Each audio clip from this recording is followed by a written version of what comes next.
Guru Paramparam Dayakaram Dayakaram Dantam Dharma Pravartakam Pranamami Dayanandam Madacharya Param Om Sahana Vavatu Sahanau Bhunaktu Sahaviryam Karavavahai तेजस्विनावधीतमस्तु मा विद्विषावहै ॐ शान्ति शान्ति शान्तिः नमः श्रीशङ्करानन्द गुरुपादाम्बुजन्मने सविलासमहा मोहग्राहग्रासैककर्मणे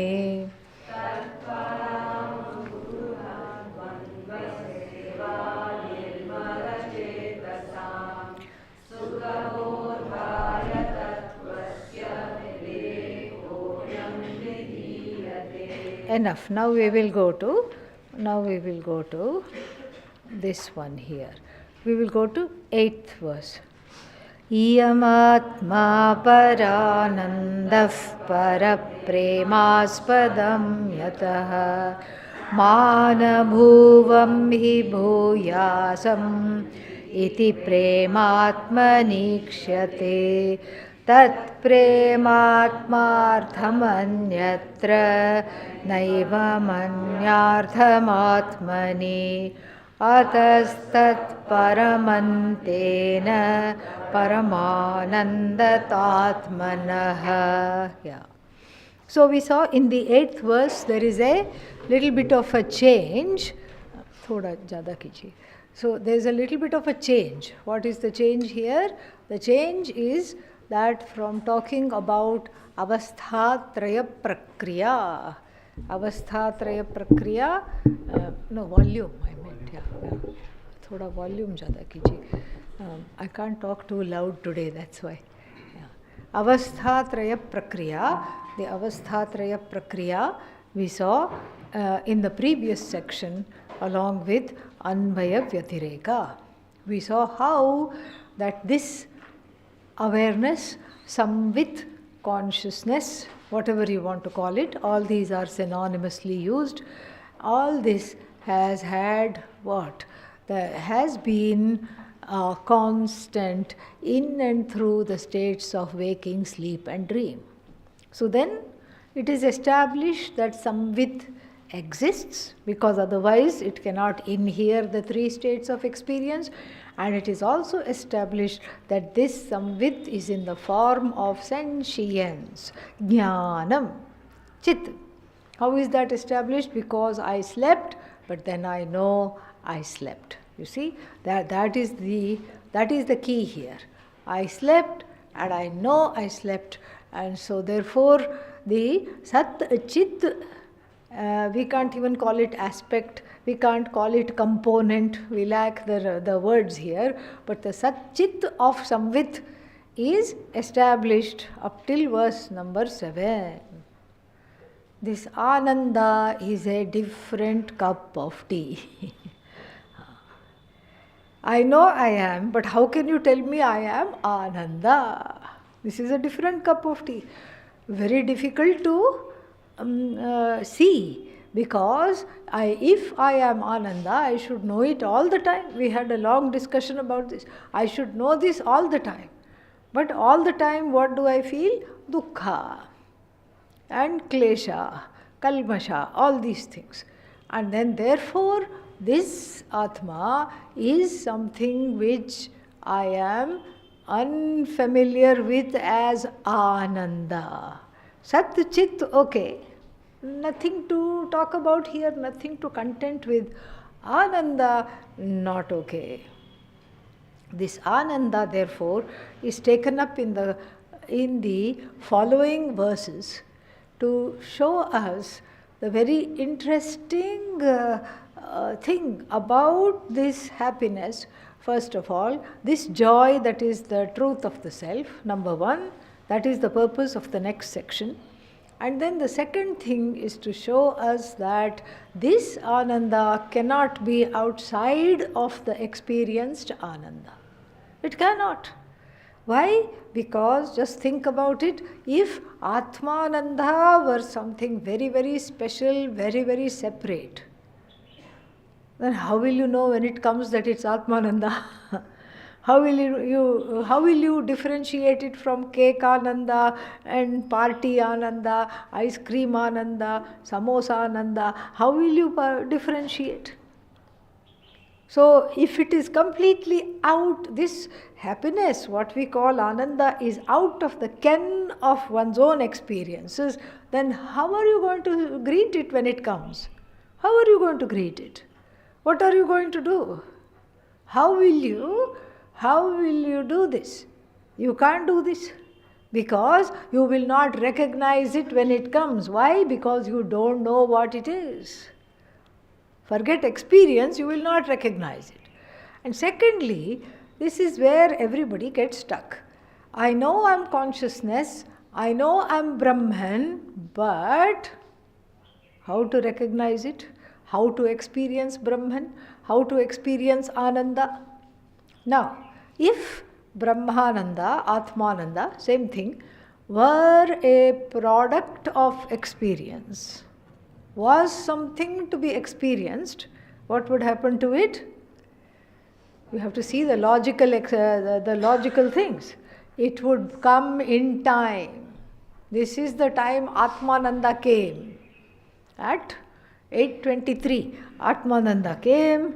8:25, bye-bye Atmananda. And who are you now again? Miserable Sat and Chit. Yes, minus the Ananda. This is the logical implications of thinking that this is, first, that it is some special Ananda. Second, it's going to visit me at a particular time. There was a time when it was not, and now there is a time it is going to come. It doesn't work like that. What we have to see is that this Ananda is already there. It is non-separate from you, but because of the inability to understand this, you make a mistake. Every jiva makes a mistake. And what is this mistake that is made? The mistake that is made is that the object happiness is confused for subject happiness, first mistake. And therefore the subject happiness is seen as something special, dispensation that is going to come at a particular time. That's the second mistake. So the object happiness is non-separate from you. In fact, we have spent 2-3 classes talking about why things are dear to you. Why are things dear to you? Because you have a connection with them. And why is there a connection with them? Because you think that they are the source of happiness. But they are not the source of happiness, because if it was the source of happiness all the time, confronted with those objects, with those people, you should be happy all the time. But you are not. Sometimes you like a person, the very next day what? You don't like a person. Same person you say, bye-bye. Pujya Swamiji would say this very nicely. First, I love you, I love you, I love you. Where were you all my life? And then later on, I allow you to go. Please leave. Give me space. So the fact that this happens more often than we can see means something. Means that there is absolutely no this thing. No connection with objects and I. So basically, I am in love with objects because the self is already pleased. To bring out the pleased self, I am in contact with the objects because there are certain conditions where the pleased self comes out. The latent pleased self comes out, he, ha, ha, it comes out, and then that experience comes and goes, but it cannot be outside the ken of Atma, outside the ken of I. It cannot be outside of my own happiness. In fact, What we call Atmananda is the truth of the experiencer, the truth of the experienced, and the means of experience. Whatever the means of experience is, that which is the truth, which morphs into as though the experiencer, which morphs into the experienced, but is neither. It's neither the experiencer nor the experienced, yet since it is limitless, it is informing, sustaining the experiencer, it's sustaining the experience without being either. So here also one more triputi, tripod, bites the dust. What is this tripod? This tripod is this, what is that, the anubhava, experience, the objects of anubhava, and then the one who is the experiencer, and then the means of experience, sight, sound, etc. So sometimes even thought, like you think of something and you become happy. So like this, we have spent a lot of time seeing this 8th verse, iyam samvit, that the iyam goes with the previous section word samvit. This iyam samvit is paranandaha atma. This atma is that in the nature of that which is ananda, niratishaya ananda. Niratishaya ananda means what? The ananda that never comes to an end. Niratishaya ananda. Why? Parapremaspadam hiyat. Because it is the only thing that is the object of love. What you love is yourself. What you love is yourself. And this is shown by two things we already saw. That's why the whole teaching of Yagyavalkya to Maitreyi, we saw that also. The husband loves the wife for whose sake? His own sake. And the wife loves the husband for her own sake.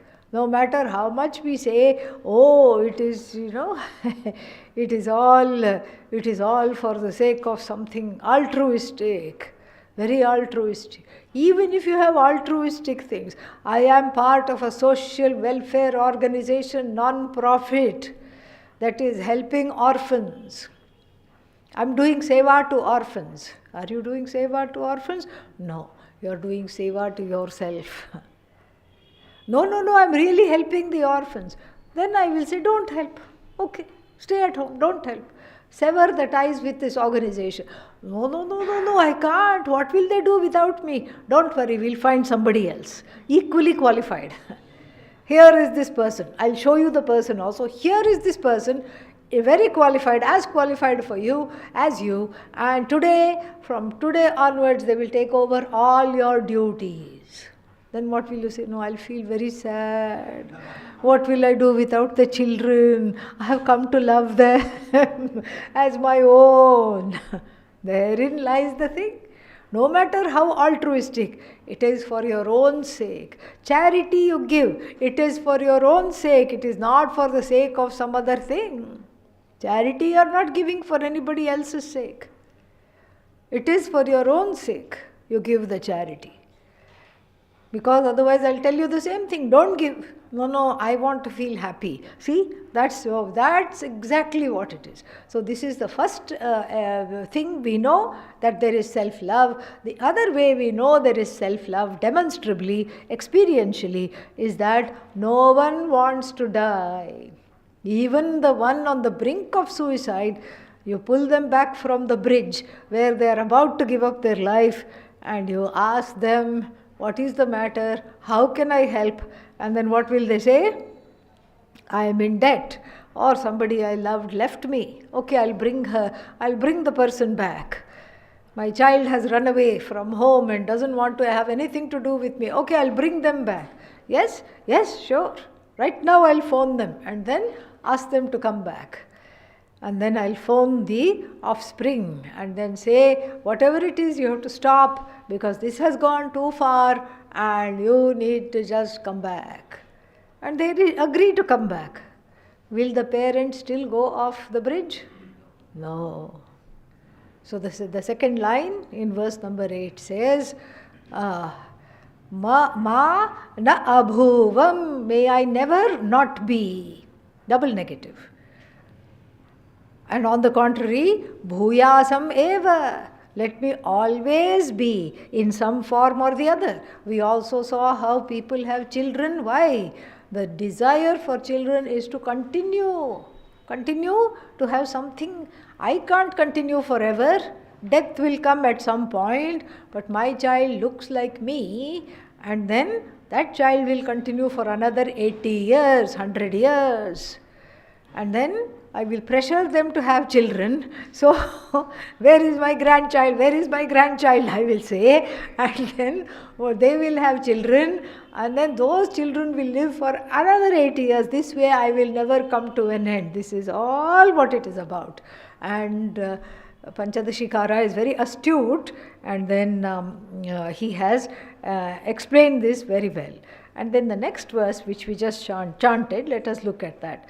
Tat prema, prema is neuter, okay, neuter nakaranta shabda, preman, yeah, premani, premani. So, neuter word, it does not, that's why you don't think it should decline like atma, it will not, okay. So, tat prema, this love, atmartham, Tat atmartham prema, this love for the Atma is what? Anyatra. This is a classic case of transference. Atmartham prema, anyatra drishyate. You have to add drishyate, vartate, etc. You have to add a little verb there so that you are not confused when you read it, because Panchadashi Ch's Sanskrit is much better than ours, and so therefore, this being poetry, he can get away with all these constructions. So, anyatra drishyate, it is seen elsewhere. Where? In the love of the child, in the love of objects, in the love of the house, in the love of the spouse, etc., etc. So, what is this for? Atmarthameva. It is for Atma alone, tat prema. Which prema? The prema that was talked about in the previous one, the previous verse. So, the prema, that Atmani prema ikshyate, that prema, Atmarthameva. It is for oneself alone, but what happens to it? It is seen elsewhere. It is seen other places. Where is it seen? Distributed all over the universe. The heart is given all over the universe to everyone else. The heart is given. Heart is given to everybody else. And the heart is in small, small pieces. And this one has a piece, that one has a piece. And then this is how we lead our lives. Anyatra drishyate, this is exactly like psychological transference. What is psychological transference? There is something that is there and it is in me, but I am unable to see it, and so what do? I throw it on to the other person. I am angry with myself, and then what do I say to the other person? You look like you are angry with me. And that person says, no, I am not angry with you. Oh, this is funny. Why do I feel like you are angry with me? That is how I am angry with myself. So if one is upset with oneself, one starts to think the other person is also upset with me. That is the idea here. So here also the love, the self-love is transferred onto objects. The infinite unconditional love for the self is transferred to finite objects and expresses itself conditionally. I love you, therefore sit down. I love you, therefore do this. I love you, therefore you have to obey me. This is how it expresses itself. How repeatedly, muhur muhuhu, again and again. And then, so, na evam anyartham atmani. The other way also we have to see this, because Panchadashi Ch, Swami Vidyaranya wants to make it very, very clear.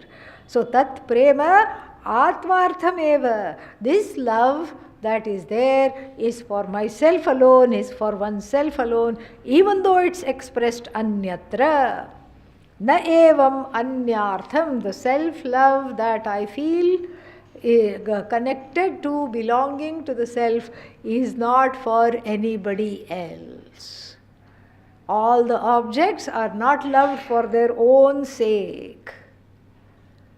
Like, for example, any kind of a thing, you live in a neighborhood and you love all your neighbors. You also form one neighborhood association. And nobody is paid in this. Everybody is volunteering in the neighborhood association. You make sure that nobody suspicious is walking around, and you will alert your neighbors also who you love very much. And then what happens? Then you also make sure you also take some initiative for some projects.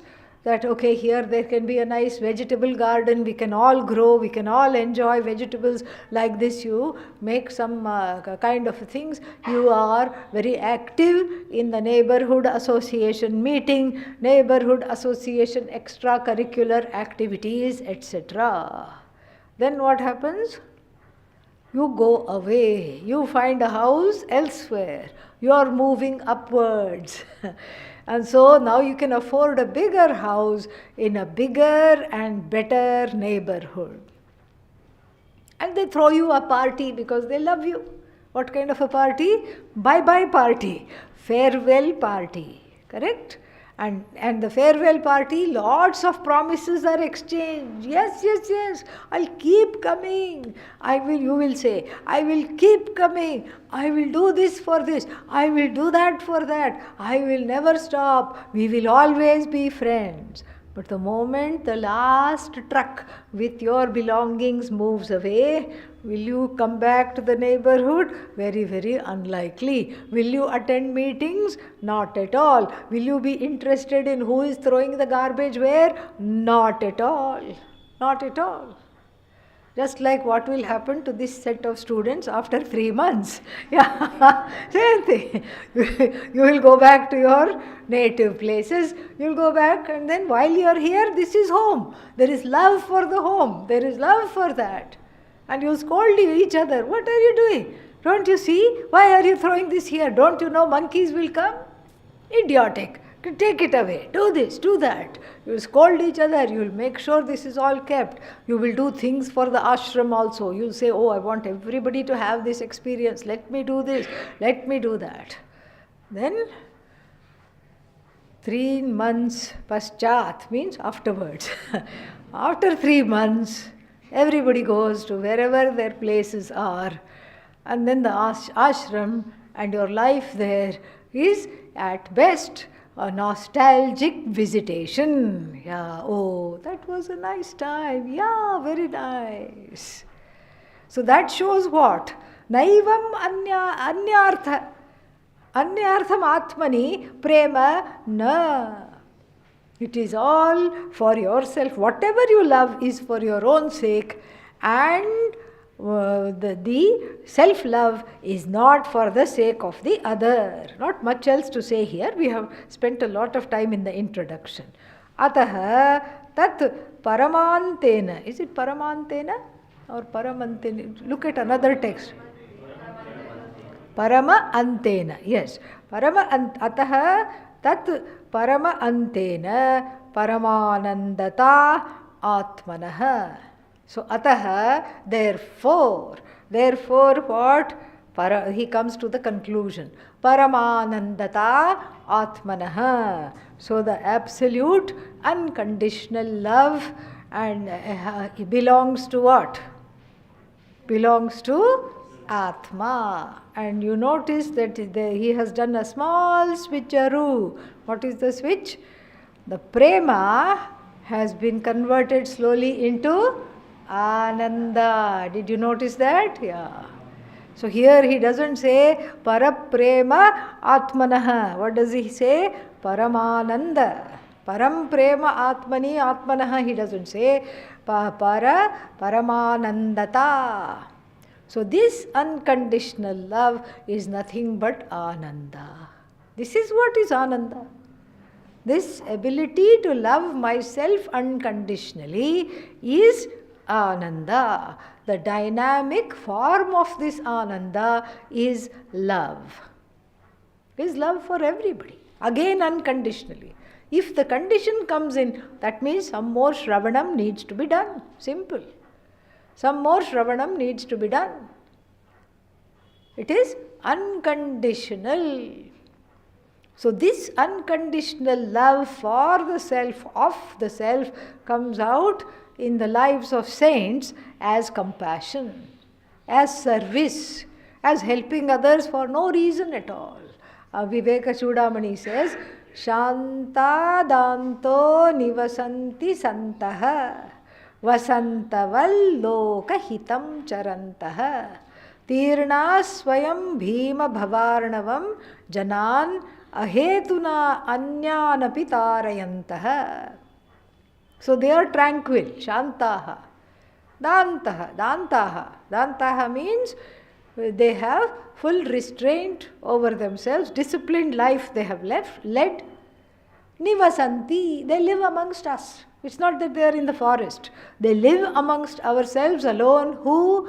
These saints, Santaha. And what do?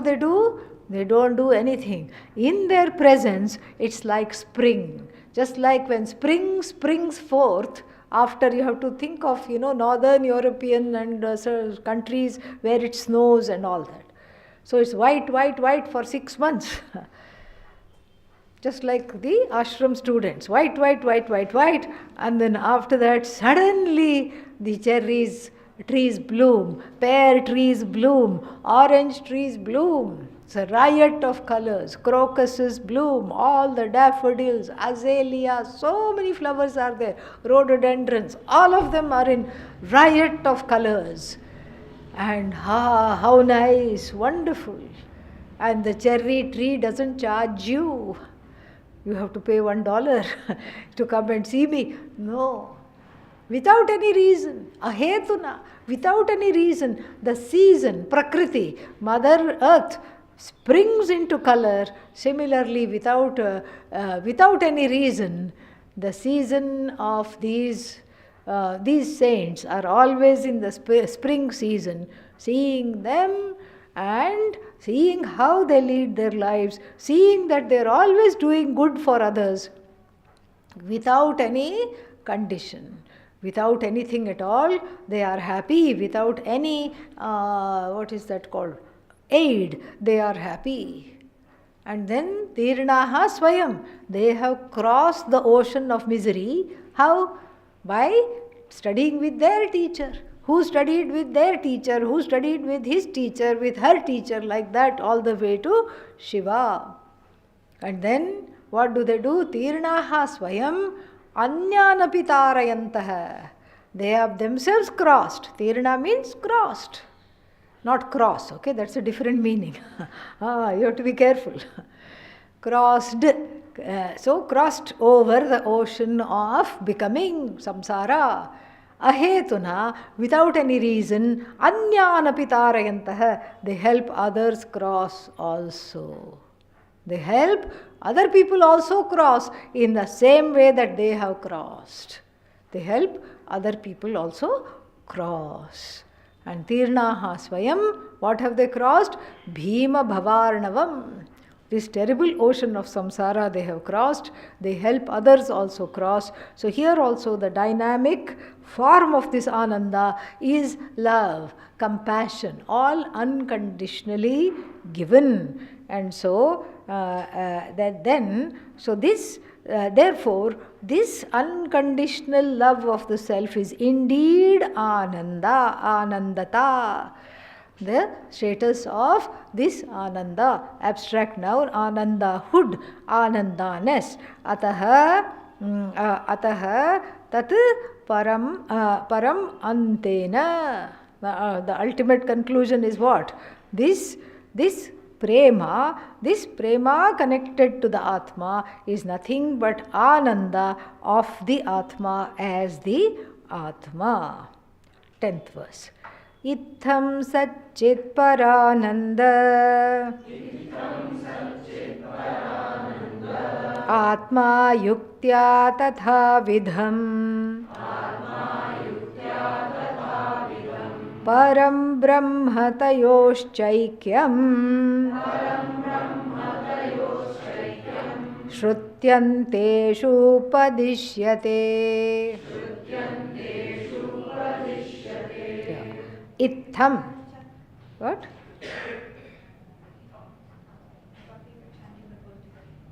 We chant one more time? I thought we usually chant after. Okay, we'll chant one more time.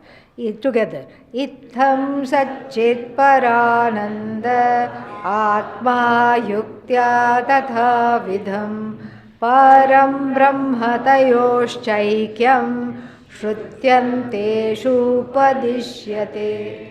Itham means in this manner. Itham.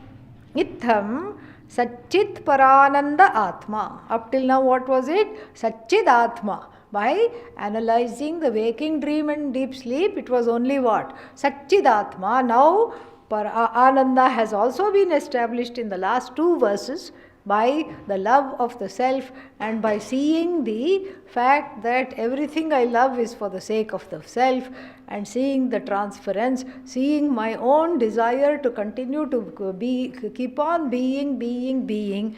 I don't ever want to come to an end. Seeing all these factors, Itham, now the Atma is what? Satchidananda.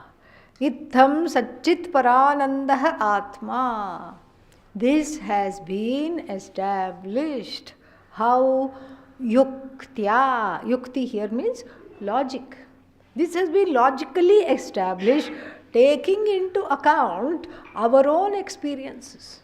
It's not that somebody else's experiences we are looking at. No, our own experiences. And very logically we have established. So, Vedanta also uses logic. What kind of logic?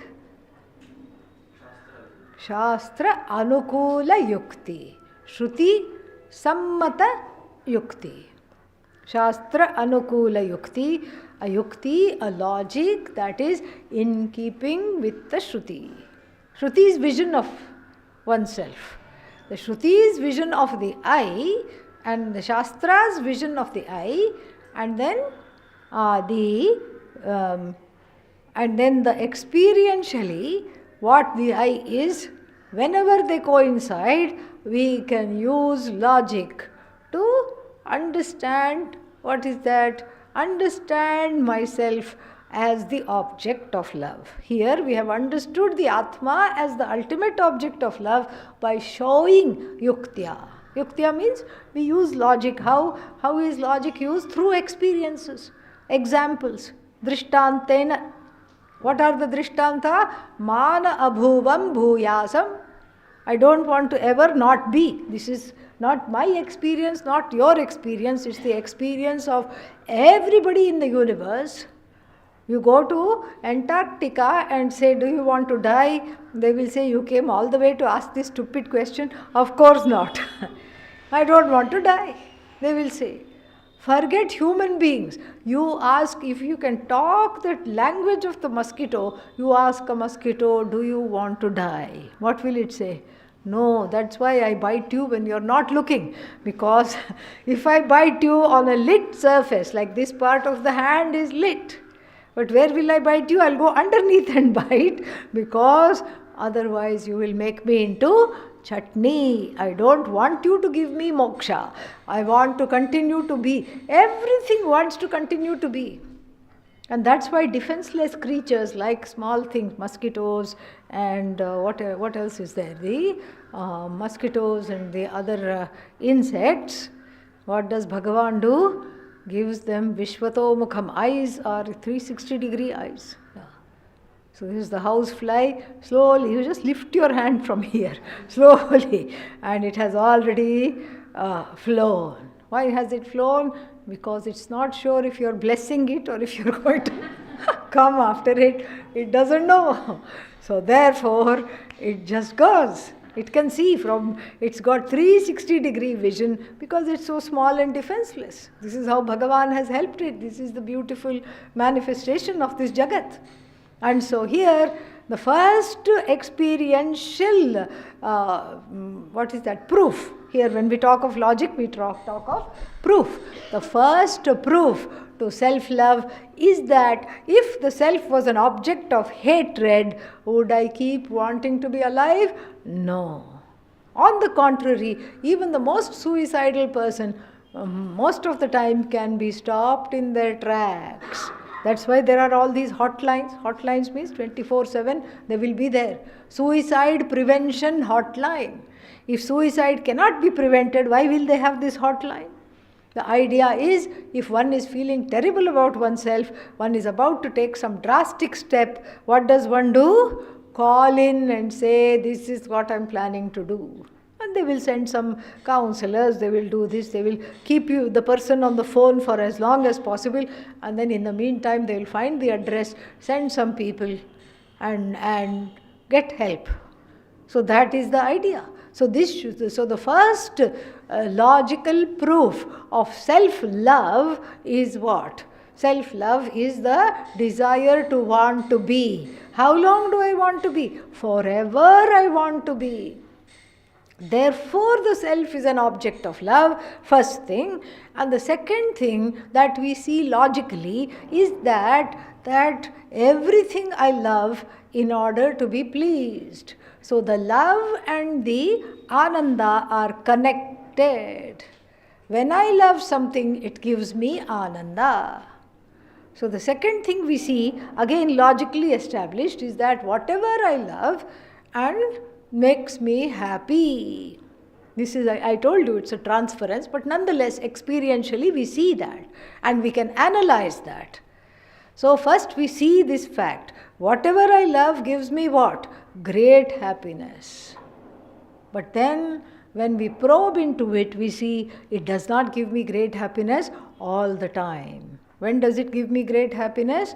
Once in a while, accidentally, when all the things come together. When all the things come together, it gives me happiness. And what are the things? Physically, I should be okay to enjoy the object. Mentally, I should be, emotionally, I should have the capacity. And then the object should be in front of me and worthy of being ingested. These three conditions should be there for the subject-object fusion to take place. And the subject-object so-called fusion, what does it do? It gives happiness. And then it's only one more step where we can prove that this happiness belongs to me, not to the object. The love for the object is actually the love for the subject. The desire for happiness that is already gained as myself, which I do not know. And so how is this established? By just seeing that everything that you are engaged in is only for the sake of the pleased self. We have seen many, many examples. So this much has been established logically. Yuktya iritam. No, it doesn't say iritam, it says something else. What does it say? Yuktya tatha vidham itham satchit paramananda atma. Yuktya, it has been established. So, yuktya means pratishthitam, we can say. It has been established. Thus far, what have we studied? We have seen that this self-love is really ananda, which is unconditional. But when it is transferred onto objects that are in themselves conditioned by space, by time, by object-wise, then that unconditional love also becomes conditioned. But this unconditional love is indeed ananda, is indeed that which is the happiness centered on the self. See, if you look at translations, that's why Sakshat Swamiji was very particular. Don't give any commentaries, translations. Just give these two, because the translations will say what? Sat, existence. Chit, how is Chit? Knowledge. And then Ananda, happiness, nobody will say. Bliss, capital B. Capital E, existence. Capital K, knowledge. Capital B, bliss. What is this bliss? How is this different from, there is one ice cream in America called coconut bliss. How is this bliss different from coconut bliss? Huh? And that is why this is not understood at all. This is not at all understood. And so therefore the logic, see this Panchadashikara is very clever. He doesn't, without saying it, he says, in the first line we have to understand the logic can take us only this far and no further. How far have we come for the logic? The self is a matter of love, and that love is centered on me. All the objects I love are because of me alone and for my own sake alone. And then it is all conditional. This love gives me ananda, and so the self is what? Ananda Swarupa. Why? In sleep, again that we can borrow from the last section and say, in sleep, what desire am I fulfilling? No desire am I fulfilling. No desire. In sleep I am not fulfilling any desire, and therefore what? Therefore, so the self is very happy. In fact, that's why in the West they are finding out new alarms, how to wake the person up, because the person doesn't want to wake up. One alarm I saw, very alarming. It looked like a ball. It didn't look like an alarm clock at all. But it had some silicone covering. And you open it, there was the clock, you set the alarm, close it. I said, why do you have to close it? Wait, let me demonstrate, said this person. So then the alarm rang, and she had this on the table, and then it rolled like a ball, rolled off the table and rolled off into the other room and kept on ringing loudly, meaning you have to get up and go there to turn it off. So this is some desperate thing. Why? Because nobody wants to get up. Oh, some people need that alarm. Okay, I think we should order a few. So, and then there is the latest one. I mean, there's all these gadgets. Gadgets is equal to gimmickry. Okay? Yeah, gimmicks. That's all it is. So the latest one is that it has certain sensors. So when it is waking you up, it will start putting the smell of dosa, upma and poha into the room. Okay, yeah. And then smelling that, this person will wake up. They may not wake up to the sound of the alarm, but then dosa smell definitely will get you out of bed. Paratha smell, dosa smell, somehow this is what it is. Of course, dosa, paratha, upalakshana. Right now they are only thinking of eggs and whatever they eat, all these four-legged and two-legged things, which I don't want to bring into the drishtanta, okay, which I don't want to recall in the example. So this is how dear the sleep is. And the fact that I do not want to get up from sleep shows that sleep is ananda, and also the fact that no desires are fulfilled in sleep, no objects are contacted in sleep. Yes, yet there is this all pervading ananda shows me what? That this ananda is connected not to objects but to the self. This much only we can do by logic. And then he says, beyond this, so Param Brahma Tayoho, Param Brahma and Atmanoho. Param Brahmatmanoho. Tayoho means Brahmatmanoho. Of this Brahman, which is what? Which is the source of all ananda, which is the truth of the universe, of this Brahman and this Atma, Tayoho, of them both, Aikyam, oneness. Can this be established logically? No. This is not a matter of logic. This has to be taught. Why? Because it is a matter of Shruti. So Tayoho means what? Brahmatmanoho. This Brahman which is seen as Param Ananda, which is seen as Satyam, Jnanam, Anantam, limitless Brahman, all knowledge, all pervasive, and Jagat Karanam Brahma. This also he hasn't said, but it is understood. Ishvara. The equation is not between Jiva and Brahman. The equation, it is between Jiva and Ishvara, the individual and the total, Jiva and God. This is what has to be understood. And the stock example, Tayoho Aikyam, the stock example given to show this Aikyam is what? Between the wave and the ocean. The wave is miserable. Why? I'm a small wave, I'm nothing, I'm nobody. 2 years ago I was a tsunami. That time I had a good life. Now what I am? Miserable wave. I'm too exhausted even to touch the shore and come back. I just get pushed around. I am nobody, I am nothing. Iti, this wave is there feeling extremely sorry for itself. Very, very sorry for itself.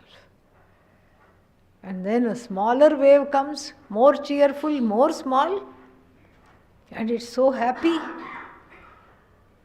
And then the other wave is surprised. This wave is smaller than me and it is so happy.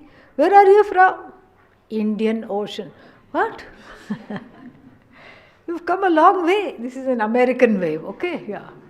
This wave is, this conversation is happening in the Pacific Ocean. You're from Indian Ocean? Yes. Why are you so happy?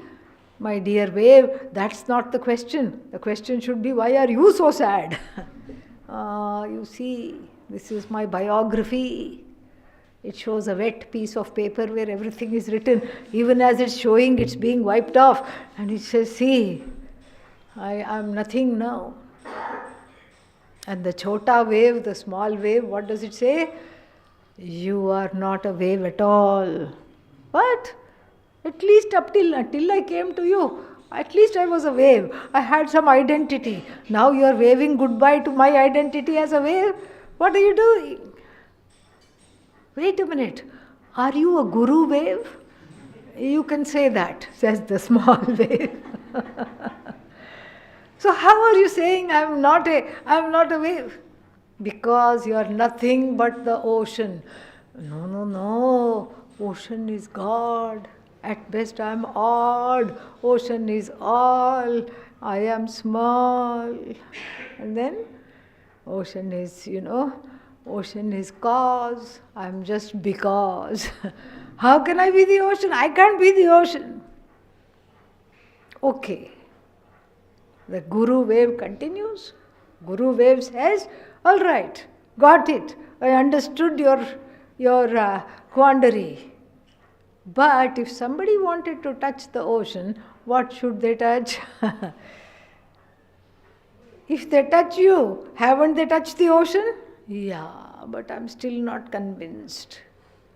What are you made up of? Water. What is the ocean made up of? They also say the ocean is also made up of water. Therefore, tat ocean, tvam miserable wave, asi. Yes. Bilingual Mahavakya. Okay.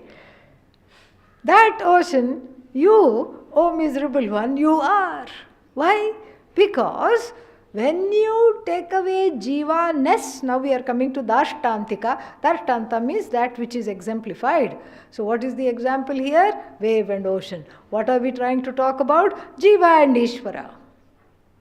So when jiva-hood is removed cognitively, okay? Please don't have an out-of-body experience here. It is not permitted, okay? When jiva-hood is removed from the individual, what is jiva-hood? First, let us talk about complaints. Complaints, is it jiva-hood or not? Yes, it is attached to jiva. Who is jiva without complaints? Nobody. And so then, the individual full of complaints, you remove that. Because complaints come and go. Everything that comes and goes, you have to remove. Body, does it come and go? Yes, remove that cognitively. Mind, Does it come and go? It never came today to be gone. Okay, so then that is also removed. Sense organs, do they come and go? Yes. So that is also removed. Sense organs come and go, mind comes and goes, body comes and goes, complaints come and go, and all the objects connected to the jiva come and go. So what is left?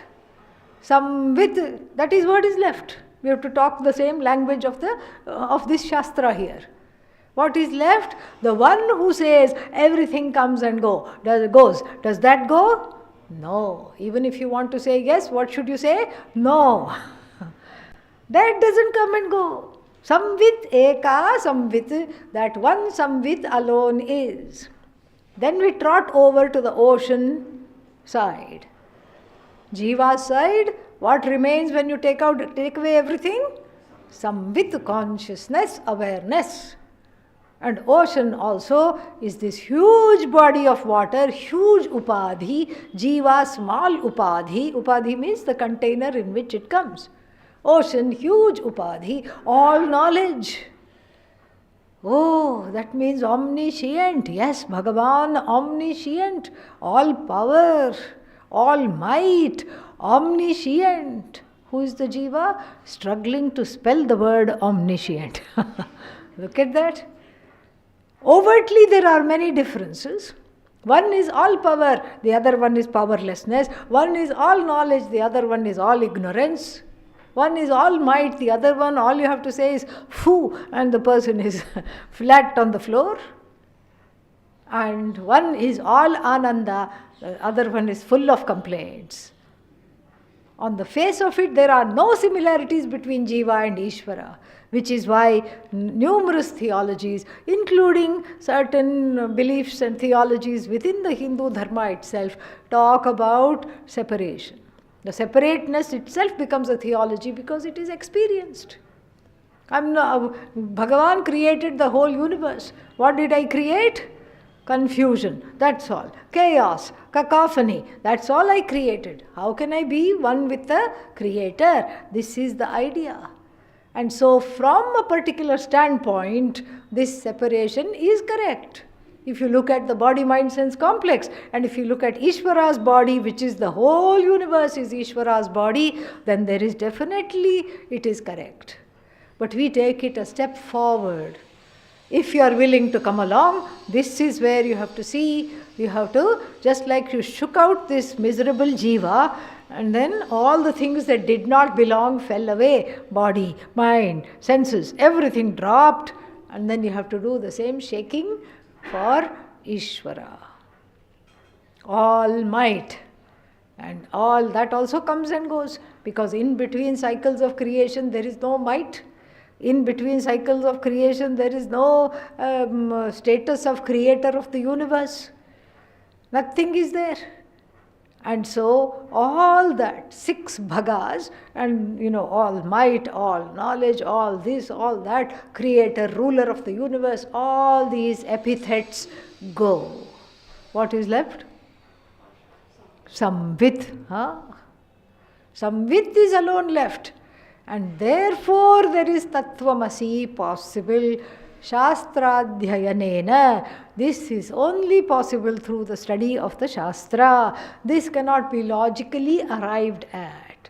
So do you see the ocean wave oneness is through what? Is through disbanding the waveness, disbanding the oceanness, and discovering that both are water. So here also a little bit of removal is happening. Last time I had given the example of potato harvest. When you harvest potatoes, along with that you get lot of clumps of dirt and other, roots and so many things. So you take the plant, the entire plant along with the root is taken out of the ground and you beat it on the side of the field. And what falls? Clumps of earth fall, clumps of roots fall, non-potato falls, non-potato falls, then what is left? Potato. This side also, we have to do the same thing. Ishvara potato also. Hard to think of Ishvara as potato, but it is the truth. So the Ishvara side also we have to do the same thing. All the things that are, in the Sahasranama we find, oh, you have done this wonderful thing, you are the greatest, you are the best, east or west.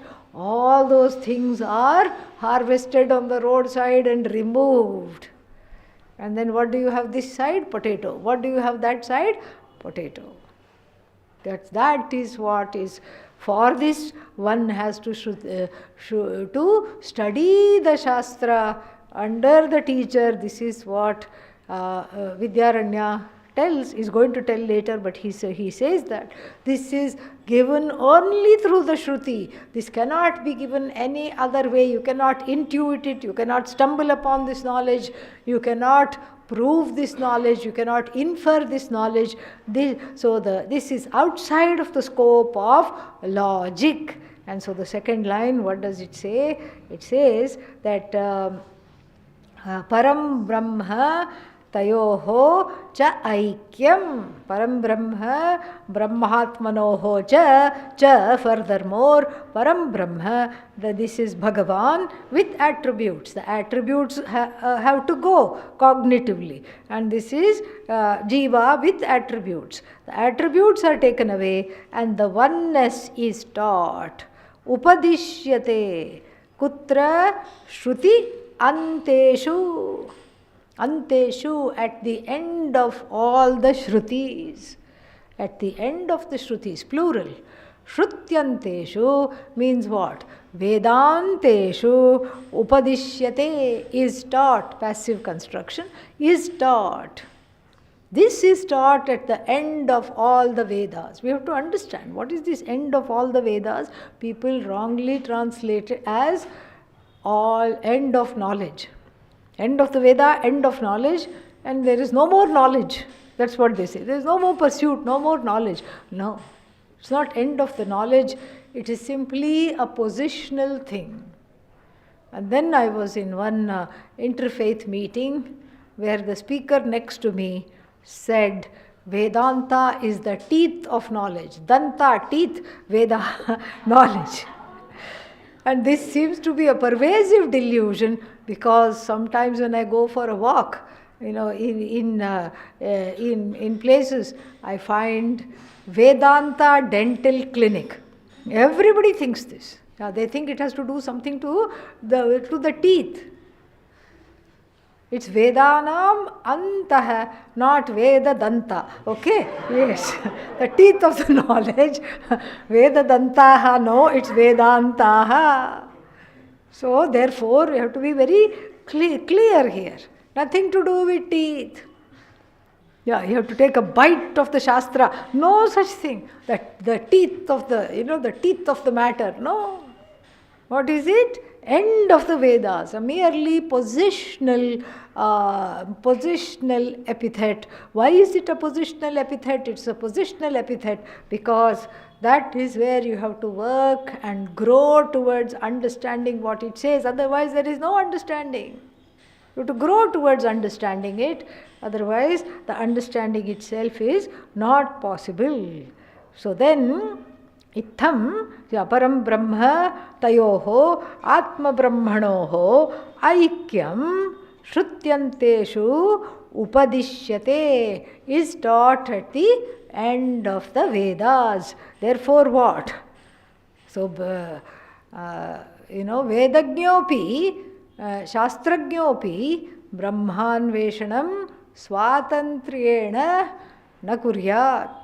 May one not do analysis of the Upanishad, of the Vedas by oneself. Shastragnopi means Vyakaranagnopi. Even if you know grammar, even if you know the first portion of the Veda, do not touch Vedanta by yourself.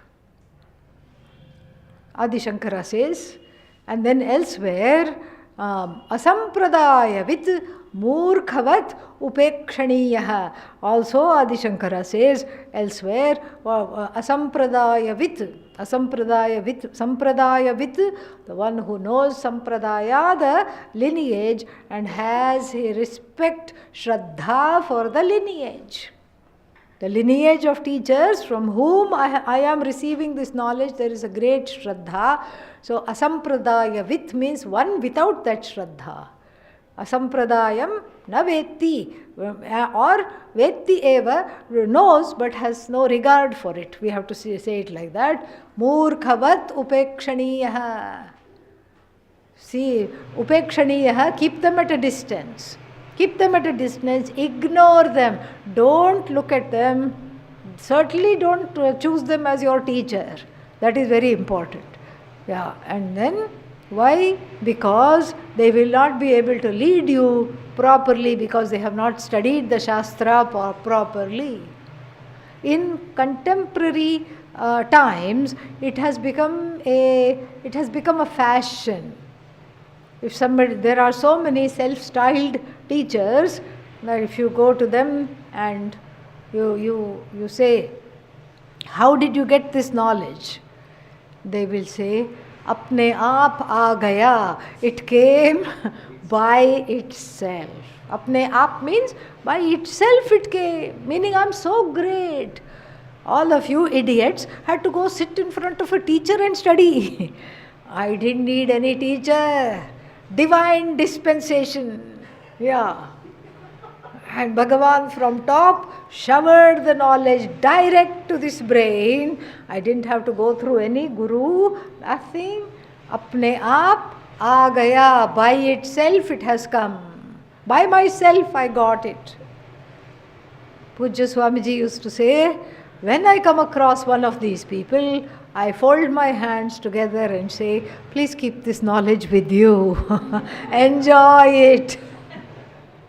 Don't give it to me. That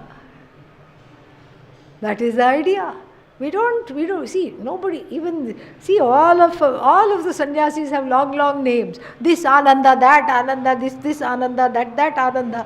But then if you go to a sabha, an assembly of other people, religious people, they're not interested in your name. They say, who is your teacher? That's all they want to know. Who is your teacher? Who is your teacher's teacher? That's all they want to know. They're not interested in your name.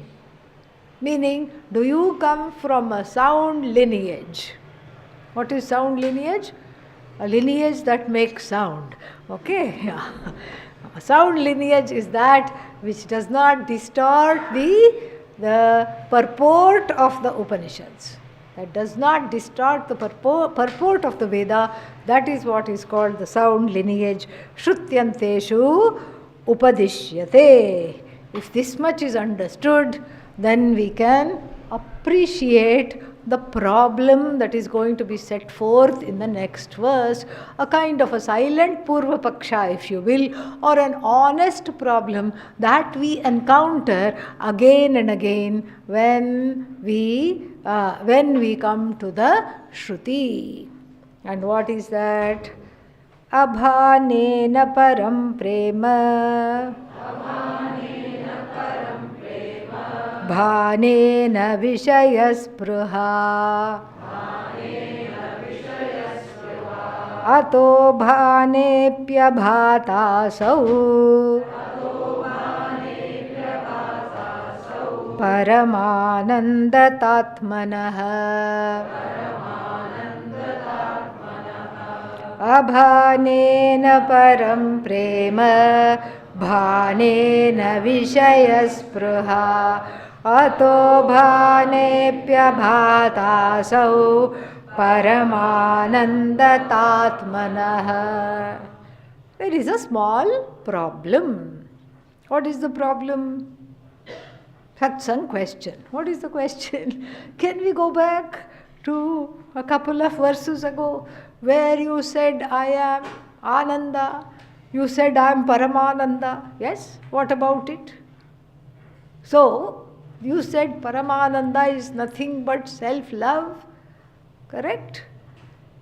And then I have a question about that, and he raises the question. So he raises the question in the first line and answers it in the second line. Abhane na param prema. So if this Ananda is not lit up, abhana means not lit up, not obvious to me. It is, if this love is, if this Ananda is not obvious to me, experientially the Jiva is talking here, some Jiva, some person questioning. If this Ananda is not obvious to me, then what? Then there will be no love of the self. Na param prema. The self-love is not evident to me, but the self-love is evident to me because you have yourself logically pointed it out. Logically, the self is a cause for love, it is evident to me, but the self as Ananda is not evident to me. And then, so here is the problem that is posed by this non-evidence. What is that? Abhane na param prema. Where? Atmani. Atmani abhane na param prema. With regard to the self, in the self there will be no love for the self if the Ananda is not obvious. But the Ananda is not obvious. Only the self-love is obvious. But the self-love also will not be there if the Ananda is not obvious. And then the second problem is what? Bhane, supposing I know I am Paramananda. Then what? Na vishayas priha vartate asti. Vishaye na spriha. So in vishaya means object. Vishinoti badhnati iti vishaya. That which binds is called objects of love. So these objects, so vishaya spriha, I will not have a longing for the objects. If I know I am Ananda, I will not have a longing for the objects. This is a very funny problem. So, if I know I am Ananda, I will not have a longing for the objects. Why? Because every object is for what? For giving me Ananda. Why do I want this? Because some happiness I'll get from this. Why do I want to go here? Because some happiness I will get. Even religious places, all this, what is that called? Char dham. Char dham yatra is for Ananda. Because Bhagavan is not waiting for you to come and have darshan, okay? It's for yourself alone. It's for your own happiness, you go. And then so, Bhane, if this Ananda is full-fledged available to me, then Vishaya Spriha na drishyate. So, na drishyeta, it will not be seen that I am hankering after everything. So, this is talking about the rule of the world in general. What is the rule of the world? The world, generally, the people in the world, as a rule, they are keeping on pursuing one thing or the other. Even though they are what? Paramananda. And so this Paramanandata is not known, and therefore they are pursuing all the things. And if it is known, it is not known as an object of self-love. That connection is not there. There is a problem here. Either way, I am not okay. Abhane, if this, what is this? This Paramanandata yuktya yat iritam, that which was taught by the logic in accordance to the Shruti, that Satchit Parananda Atma iti abhane, when this is not known, param prema nasti, there will be no self-love and there will be no connection to me and other objects. There will be no self-love. And that self-love is not there, and therefore, supposing you say, yes, self-love is there, then bhane, then vishaya spriha nashyet. Because if If this self-love is evident as Ananda, then I will be no longer hankering after things. So I have half knowledge that contradicts my experience. I know I am Ananda, but I still continue to go after objects. Abhane, if the self were not known, either as Ananda or as Dukkha, then it would not be an object of love, because an unknown thing is not an object of love, but the self is an object of love. Okay, it is known. Bhane, if it is known as Ananda, then I should not go after all the things that are there in the universe. So this is a peculiar quandary, because an unknown object cannot be an object of love. Supposing you hear something is there on Mars, because now curiosity has gone. Yeah. Whose curiosity? Our curiosity. We have named it into one machine that we have sent. One machine that has gone is called rover, means it keeps roving everywhere, collects samples and sends it to Earth and brings it, or whatever it will do, and then sends information about the rock samples and all this. It analyzes and sends the information back to Earth. It is called Curiosity rover. Let's say curiosity finds an object there. And now the curiosity belongs to us. What is this object? Supposing the object is not known as precious, as tasty, as wonderful. Can you desire an object that you do not know? Not at all. You cannot desire an object you don't know. And so if Atma is unknown, how can you have the desire for the self? And you yourself have established that there is a desire for the self. Okay, Atma is known. If the Atma is known, I should not be hankering after all kinds of objects in the universe. This is the quandary, a very interesting quandary. And he does the samadhanam, he resolves the quandary in the next line. Ataha, therefore, bhane api atma abhata, abhatru. Yeah, agent noun, trich. So, abhata, meaning even though it shines, it is a non-shiner, it does not shine. So, therefore, what is established? Paramanandata, Atmanoho Paramanandata is hereby established. This is just the translation, we have to look into it a little bit. So, ataha bhane api abhatru. So, meaning the Atma is not fully unknown, neither is it fully known. This half knowledge, as they say, is dangerous. And this dangerous half knowledge is what? Is due to this not knowing a little bit and knowing a little bit. Little knowledge is dangerous.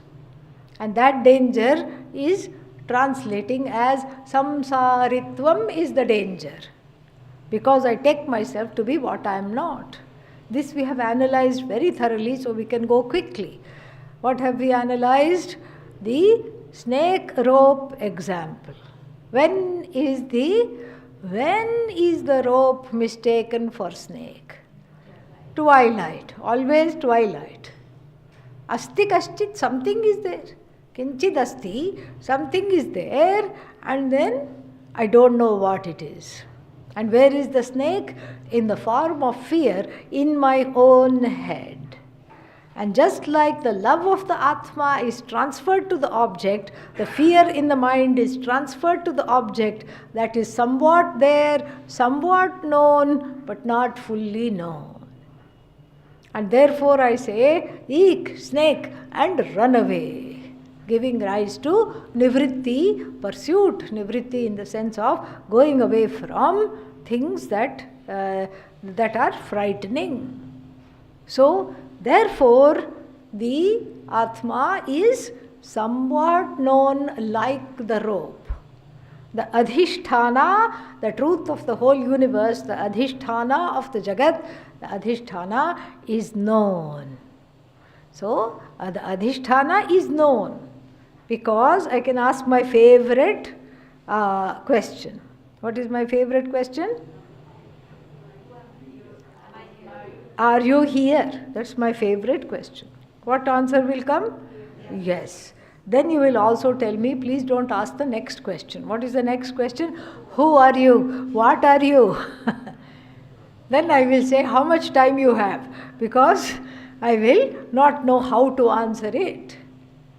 Who are you means I'm this much tall, I'm a man, I'm a woman, I'm a child, I'm a doctor, I'm an engineer.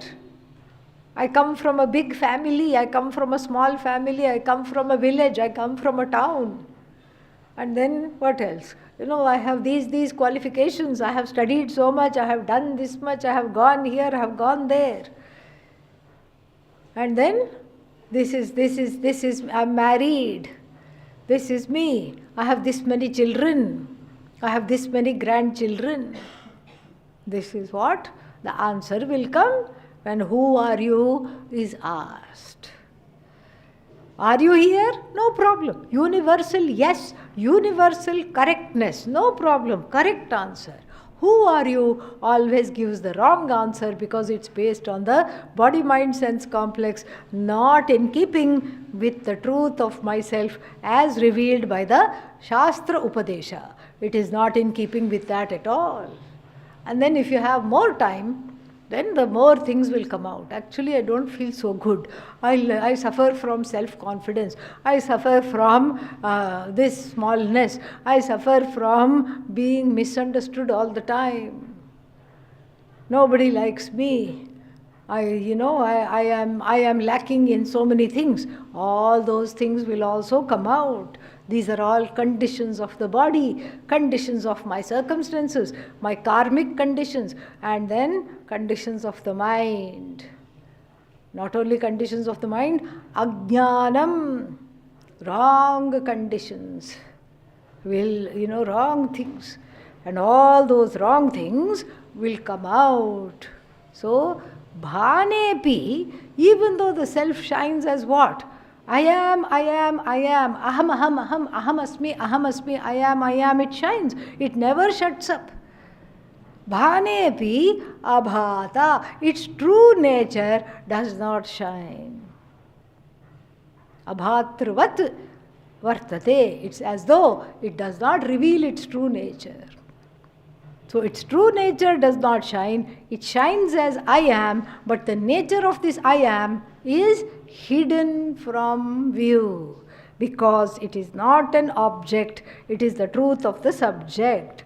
Bhane api, ataha, therefore, bhane api, abhata asau. So this asau atma, this atma, bhane api, even though it shines, it is what?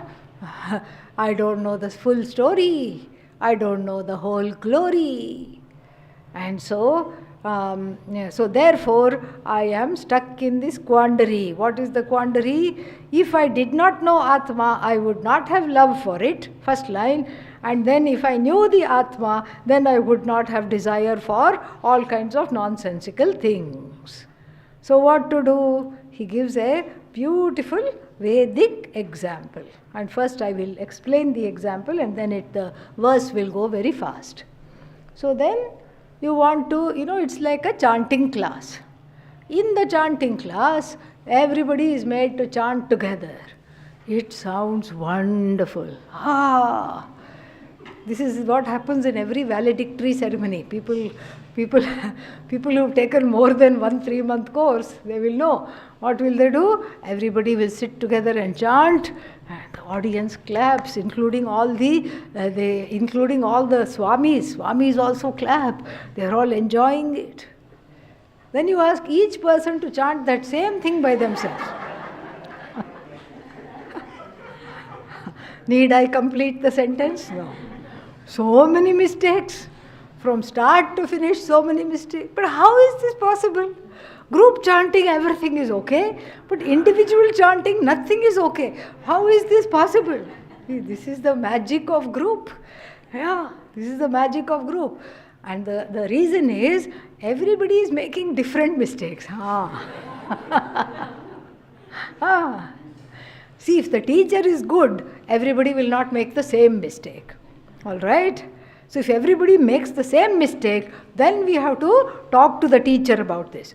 But then if everybody is making different mistakes, that means it's not the teacher's problem. It is the problem is in one's own grahanam or agrahanam, not proper understanding, not proper grasping. And so when the chanting happens individually, all the mistakes appear.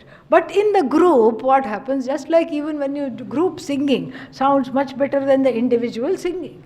All the wrong swaras are hidden in group chanting, because when they make a mistake, you don't make a mistake. When this person to the right makes a mistake, you are okay. When you make a mistake, the person to the left, overwhelms your mistake, and everybody passes.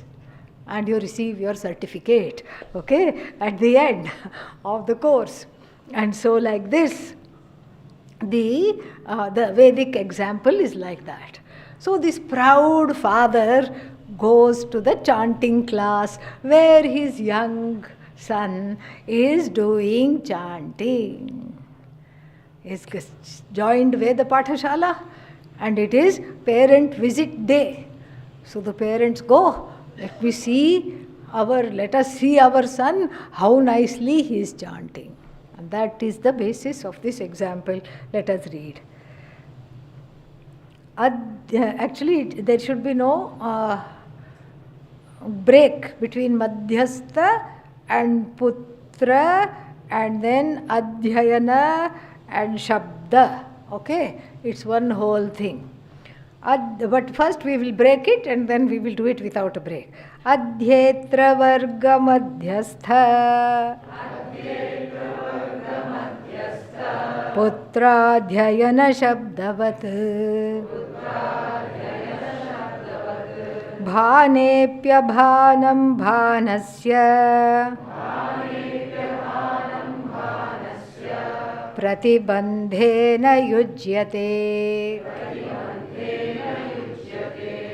Adhyetra varga madhyastha putradhyayana shabdavat Adhyetra varga madhyastha putradhyayana shabdavat Bhanepya bhanam bhanasya pratibandhena yujyate. Yujyate is arranged, appears.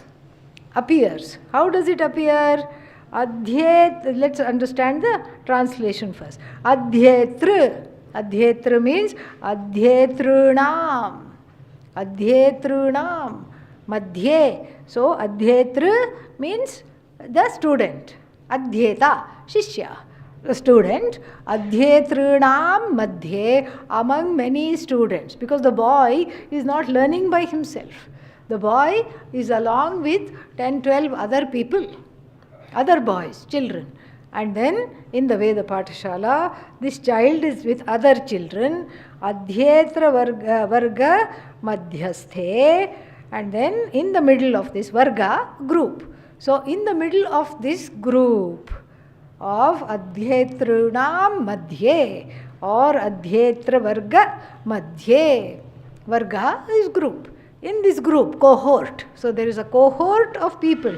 There is a class of people studying, and this little fellow, this child is also part of this group. So the parents are trying to strain to hear the voice of their child.